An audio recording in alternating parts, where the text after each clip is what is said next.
Two deadly gun attacks in less than 2 years leave Lluidas Vale family grieving all over again. We have exclusive videos. Before we tell you more about that, we encourage you to subscribe to our YouTube channel right now for updates on this and other stories.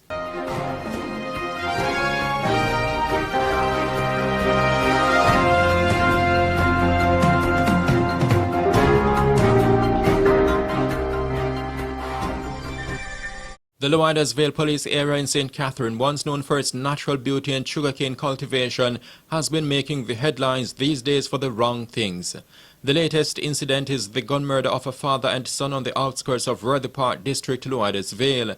The bodies were found a relatively short distance away from each other on a property owned by the family of the deceased. Those killed are 59-year-old Michael Slue, otherwise known as Mikey, and his only son Michael Slue Jr., better known as Junior.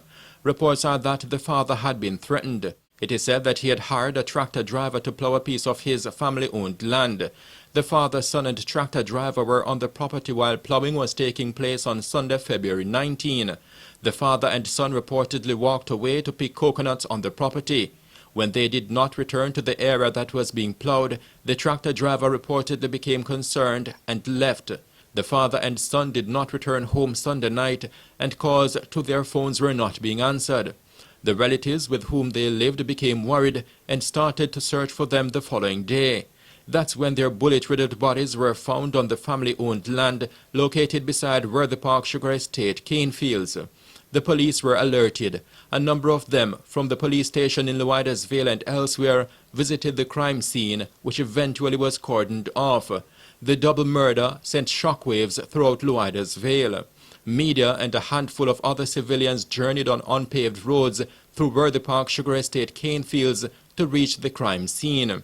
A few sugarcane industry workers looked on with shock and curiosity while the police maintained a presence. Up to nightfall, detectives were still combing the area for evidence. In pitch darkness, the bodies were placed in a motor vehicle. And then it was time to start the journey from the remote scene of terror. Left behind is a family and friends still struggling to come to grips with the double murder. It is not the first time that the family has had to grapple with gun killings. Less than 2 years ago, in July 2021 to be exact, gunmen shot and killed another member of the family in the same Worthy Park area. The victim in that 2021 shooting is Timothy Slue, better known as Charlie, who was cut down while riding his bicycle through the cane fields. He's the brother of the father who was found dead this week. The discovery on Monday brings to at least 3 the number of times that bodies have been found in the Lluidas Vale police area since the start of the year. On February 6, residents stumbled upon the body of a man in a motor vehicle a relatively short distance away from where the father and son were murdered. The body found in the vehicle was identified as that of 55-year-old Kingston bookshop marketer Frederick Grant from Rosemount Housing Scheme in Linstead, St. Catherine. Police theorized that he committed suicide using a gun. A week later, on February 14, the decomposing body of a woman was located in bushes in another section of Lluidas Vale known as Orange Valley or Valley Road.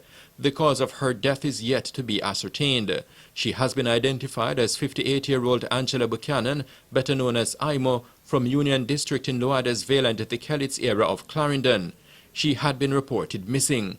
This is the Jamaica Beacon.